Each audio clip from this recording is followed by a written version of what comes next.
Hello दोस्तों, बहुत बहुत स्वागत है आप सभी का मेरे YouTube channel star word classes पर। दोस्तों, मैंने पिछली वीडियो में आपको कक्षा 11 समूचा सिद्धांत के कुछ वीडियो दिए थे। अगर आपने वो नहीं देखे हैं तो डिस्क्रिप्शन में जाकर देख सकते हैं। आज की वीडियो में हम बात करने वाले हैं इंटरमीडिएट मैथमेटिक्स का ये दूसरा चैप्टर जिसका नाम है रिलेशन एंड फंक्शन। तो इसको आज हम लोग पढ़ेंगे। अगर आप चैनल पर नए हैं तो चैनल को सब्सक्राइब कर लें और बेल आइकन दबाना ना भूलें। आइए वीडियो को शुरू कर देते हैं। तो आप देख पा रहे होंगे संबंध एंड फलन यानी रिलेशन एंड फंक्शन। इसके अंतर्गत सबसे पहले आपका रहता है क्रमित युग्म। तो क्रमित युग्म क्या होता है? जैसे क्रमित युग्म का मतलब होता है एक्स वाई के रूप में किसी चीज को देना दो बिंदु, तो क्रमित युग्म कहलाता है। जैसे अगर एक्स वाई के रूप में आपको एक दे दिया जाए कि एक्स और वाई और आपको बराबर में दे दिया जाए 1 2, तो आपसे पूछ दिया जाए क्रमित युग्म क्या होंगे। तो एक्स वाई की आपकी वैल्यू पूछ दी जाए, क्रमित युग्म तो दिया गया है, एक्स वाई की वैल्यू अगर आपसे पूछ दी जाए तो यहाँ से आप क्या कर लेंगे, तो यहाँ से एक्स की वैल्यू रख देंगे एक्स के बराबर, एक्स की वैल्यू एक्स के बराबर और वाई की वैल्यू वाई के बराबर रख देंगे। तो ये हो जाएगा आपका एक्स और वाई का मान। तो ये तो आप समझ पाए कि क्रमित युग्म अगर आपको दिया हो तो एक्स वाई का मान कैसे निकालते हैं। अगर नहीं समझ पाए तो एक क्वेश्चन हम आपको और इसके बता देते हैं रिलेटेड। जैसे आपको दे दिया गया X minus 3 comma Y is equal 0 2y plus 1, ये आपको दे दिया गया और आपसे पूछ दिया गया क्रमित युग्म यानी x और y की वैल्यू क्या होगी। तो इस बार तो आप डायरेक्ट नहीं कर सकते हैं कि x बराबर 1 और y बराबर 2, क्योंकि यहाँ पर x माइनस 3 भी दे दिया गया और y की जगह पर ये इतना दे दिया गया है। तो घबराने की ज़रूरत नहीं है, मैं आपको बताता हूँ किस तरह से इसको करना है। तो आप इसको इस तरह से कर सकते हैं। जैसे आपने यहाँ पर लिया था x के बराबर 1, तो बिल्कुल इसी की तरह पर ले लीजिए x minus 3 is equal to 0 ले लिया यहाँ से। तो अब क्या करना रहेगा, जब x minus 3 is equal to 0 होगा तो यहाँ से x की वैल्यू कितनी दोस्तों निकल के आएगी, 3 आ जाएगी। तो x की वैल्यू जो निकल के आ गई 3। अब बात कर लेते हैं y की वैल्यू कैसे निकली। तो y को भी हम इसी तरह से निकाल लेंगे कि y is equal to 2y plus 1।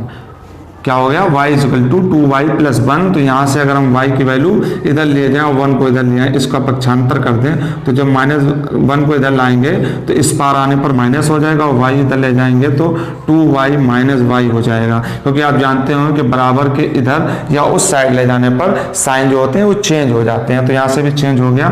तो कितना आ गया दोस्तों, -1 इज इक्वल टू y से चला गया तो y बचा, यानी इसको हम लिख सकते हैं y इज इक्वल टू -1।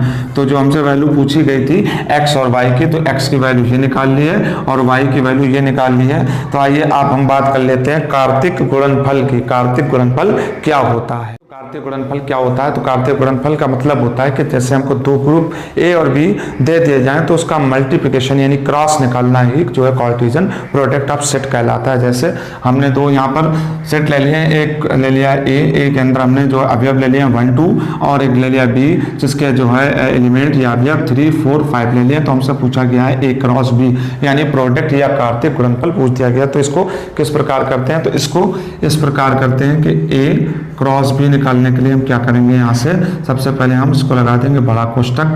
बड़ा कोष्टक लगाने के बाद आप यहाँ से देख पा रहे होंगे कि जैसे ही आपके पास 1 2 दिया गया और एक ग्रुप 3 4 5 दिया, तो इसको आप ऐसे लिख सकते हैं कि आपने यहाँ 1 1 और 1 के बाद 3 ले लीजिए और फिर 1 और 1 4 ले लीजिए, 1 5 ले लीजिए, हो गया 1 के साथ मल्टीप्लाई। अब 2 का मल्टीप्लाई कराते हैं जिस तरह हम अंकों का कराते थे, ठीक उसी तरह से ही कराएंगे। तो यहाँ पर 2 3 हो जाएगा और 2 4 और 2 5। तो ये आपके समझ में आया होगा कि किस तरह से हम इसका क्रॉस मल्टीप्लिकेशन निकालते हैं। तो यहाँ पर अगर हम एक ग्रुप और ले लें, जैसे अगर हमने लिख दिया यहाँ पर कि मैंने एक ग्रुप ले लिया, ए की वैल्यू आपको कर दी अब इस बार A B C और B की वैल्यू मैंने ले ली यहाँ से वही 1 2।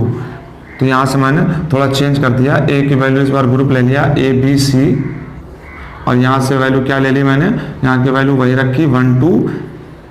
तो हमसे कह दिया गया कि आप निकालिए ए क्रॉस बी। क्या पूछ दिया गया, फिर से पूछ दिया गया ए क्रॉस बी बताइए। तो देखिए इस क्वेश्चन से आप और इसको अच्छी तरीके से सीख सकते हैं। जैसे हमने फिर मल्टीप्लाई कराया ए क्रॉस बी, तो यहाँ से क्या है दोस्तों, बड़ा कोष्टक लगाइए। पहले ए का मल्टीप्लाई 1 के साथ, तो A1 कामा लगा दीजिए और A2 A1 और A2। अब B पर चलते हैं तो B में क्या होगा, B1 और B2, B1 और B2। अब लास्ट में बचता है C, तो लिखेंगे C1 और C2, C1 और C2। तो आपने देखा A का भी 1 के साथ करा दीजिए, B का भी 1 2 के साथ और C का भी 1 2 के साथ। तो इस तरह से हम लोग जो है कार्टेशियन प्रोडक्ट ऑफ सेट निकालते हैं, यानी कार्तीय गुणनफल। तो आई होप आप इसको अच्छी तरीके से समझ गए। जैसे आप यहाँ पर देख पा रहे हो कि हमको एक क्वेश्चन और दे दिया गया, जैसा हमसे कहा गया एक ग्रुप A बराबर 1 2 और ग्रुप B में 2 3 और ग्रुप C एक बढ़ा दिया गया जिसमें 3 5 जो है एलिमेंट दे दिए गए और हमसे प्रूफ करने का कहा गया है, यानी मान निकालने के लिए कहा गया है कि A cross B intersection A cross C की वैल्यू क्या होगी। तो सबसे पहले हम A क्रॉस B निकाल लेंगे। तो A क्रॉस B हम ठीक उसी प्रकार निकालेंगे जिस प्रकार हमने अभी निकाली थी। तो A क्रॉस B किस प्रकार निकालेंगे, A cross B is equal to क्या करेंगे आप, A क्रॉस B के लिए A का मल्टीप्लाई 2 में कराइए, यानी 1 2 हो गया, और 1 का 3 के साथ करा दीजिए तो 1 3 हो गया। अब बचता है 2, तो 2 में जब 2 का कराएंगे तो हो जाएगा 2 कामा 2, और यहाँ पर 2 में जब 3 का कराएंगे तो हो जाएगा 2 कामा 3। तो ये हमने A क्रॉस B निकाल लिया। अब हमको क्या निकालना है, A क्रॉस C। तो इसको भी हम निकाल लेते हैं अलग। A क्रॉस C क्या हो जाएगा, A क्रॉस C के लिए भी हम वही करेंगे, A यानी 1 का मल्टीप्लाई 3 के साथ, यानी 1 3 और 1 5, 1 3 और 1 5। अब 2 बचा, 2 का करेंगे 2 3 और 2 5, 2 3 और 2 5। तो ये हमारा A क्रॉस B और A क्रॉस C निकला है। लेकिन हमसे क्या पूछा गया, इन दोनों का इंटरसेक्शन, इन दोनों का क्या निकलना है हमको, इंटरसेक्शन। इंटरसेक्शन के बारे में मैंने आपको पिछले वीडियो में बताया था कि इंटरसेक्शन का मतलब होता है कि जो दोनों ग्रुप में कॉमन मिल जाए, एक जैसे मिल जाए, उसको हम ले लेते हैं, तो उसी को हम लोग इंटरसेक्शन कहते हैं। तो जैसे हम इसमें हम देखते हैं कि इंटरसेक्शन निकालने के लिए हम लिखेंगे A cross B intersection A cross C क्या रहेगा दोस्तों इसमें। अब जैसे आप यहाँ पर ध्यान दीजिएगा कि 1 3 इसमें है और इसमें भी है, तो हम लिख लेंगे यहाँ पर 1 कामा 3। इसके अलावा देखते हैं क्या है, 1 3 के बाद 2 3 यहाँ भी है और यहाँ भी है, तो हम लिख देंगे 2 कामा 3। इसके अलावा आप देख पा रहे हैं कोई चीज़ नहीं मैच कर रही है, सिर्फ एक ये और एक 1 3 और एक 2 3 मिल रहा है। तो इसका आंसर हो गया आपका 1 3 2 3, ये निकल कर आ गया A cross B intersection A cross C। तो आप उम्मीद है कि इस चीज़ को आप सीख पाए होंगे। यहाँ पर हमको एक क्वेश्चन दे दिया गया है कि यदि A इज इक्वल टू 1 2 और B ग्रुप में 2 3 दे दिया गया और C में 3 4 दे दिया गया, तो हमसे पूछा गया है सिद्ध करो कि A cross in the bracket B cross intersection C is equal A cross B intersection A cross C। यानी हमको ये प्रूव कराया जा रहा है कि left hand side right hand side के बराबर है। कब, यदि A ये है और B ये है और C ये है। तो दोस्तों सबसे पहले हम लेफ्ट हैंड साइड से इसको लिखेंगे, फिर राइट हैंड साइड से अगर दोनों इक्वल आ गए तो प्रूव हो जाएगा। तो देखते हैं लेफ्ट हैंड साइड से। तो लेफ्ट हैंड साइड से हमको क्या दे रखा है, यहाँ से देखें A cross B intersection C। तो सबसे पहले हम B इंटरसेक्शन निकाल लेते हैं। यहाँ से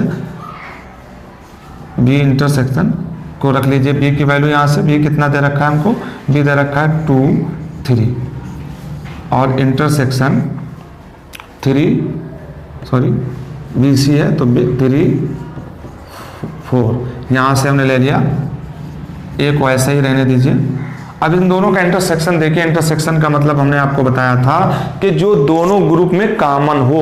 तो दोनों ग्रुप में क्या चीज कॉमन दिख रहे हैं, तो 3 को देख रहे हैं, तो यहाँ से आपका 3 दोनों से कॉमन आ गया, यानी B इंटरसेक्शन C जो निकल कर आ गया वो 3 आया। अब हमको क्या करना है, हमको A के साथ इसका मल्टीप्लाई कराना है या क्रॉस कराना है। तो क्रॉस का मतलब क्या है, A की वैल्यू हमको दे रखी है, A की वैल्यू है 1 2 और क्रॉस 3।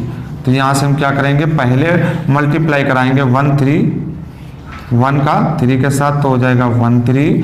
अब करा देंगे हम यहाँ से 2 का 3 के साथ, तो 2 3। तो यहाँ से 2 3, तो जो हमारा लेफ्ट हैंड साइड निकल कर आया है वो निकल कर आया है 1 3 और 2 3। कितना निकल कर आया है 1 3 और 2 3। अब हमको राइट साइड से यही लाना है, तो राइट हैंड साइड की बात कर लेते हैं। राइट हैंड साइड क्या है हमको, तो राइट हैंड साइड में दे रखा है हमको A क्रॉस B। तो सबसे पहले हम निकाल लेते हैं A क्रॉस B। तो A क्रॉस B के लिए क्या करना पड़ेगा, यानी A और B का क्रॉस कराइए। तो A में 1 है 1 2 और 1 3 हो गया। और यहां से 2 का 2 के साथ करा देंगे तो 2 2 और 2 का 3 के साथ कराएंगे तो 2 3। तो आप समझ पाए होंगे कि क्रॉस किस प्रकार किया था, बताया था मैंने अभी, तो आप सीख गए होंगे यहाँ से। अब हमको निकाल लेते हैं A cross C।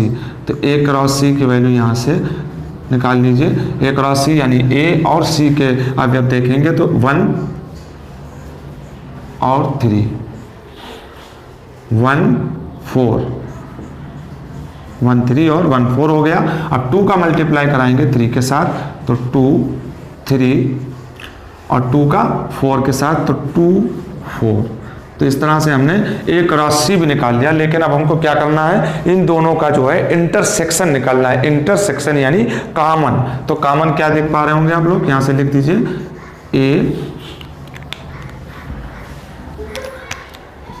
A cross B intersection A cross C। तो यहाँ से आप क्या निकलना है, इन दोनों में कॉमन। तो ध्यान दीजिए दोनों में कॉमन क्या है दोस्तों, तो यहाँ से दोनों में कॉमन देखते हैं। तो 1 3 यहाँ पे भी दिख रहा है और यहाँ पे भी दिख रहा है, तो 1 3 यहाँ पर लिख लीजिए। और क्या देख पा रहे होंगे 2 3, तो 2 3 यहाँ भी है और यहाँ भी है, तो इसको भी लिख लीजिए 2 3। इसके अलावा कोई भी चीज़ इसके अतिरिक्त आप नहीं देख पा रहे होंगे जो दोनों में कॉमन हो। तो यहाँ से आप देखिए राइट हैंड साइड को 1 3 और 2 3 है, और लेफ्ट हैंड साइड में देखिए 1 3 और 2 3 है, यानी लेफ्ट हैंड साइड बराबर right hand side, left hand side बराबर राइट हैंड साइड, यानी हैंड्स प्रूफ। यही तो हमको प्रूफ करना था। वीडियो अच्छा लगा हो तो लाइक शेयर कमेंट करना ना भूलें। चैनल पर नए हो तो प्लीज़ चैनल को सब्सक्राइब कर लें। जब तक पढ़ते रहिए, बढ़ते रहिए, रखिए अपना ख्याल। मिलते हैं नेक्स्ट वीडियो में। Thanks for watching and bye bye.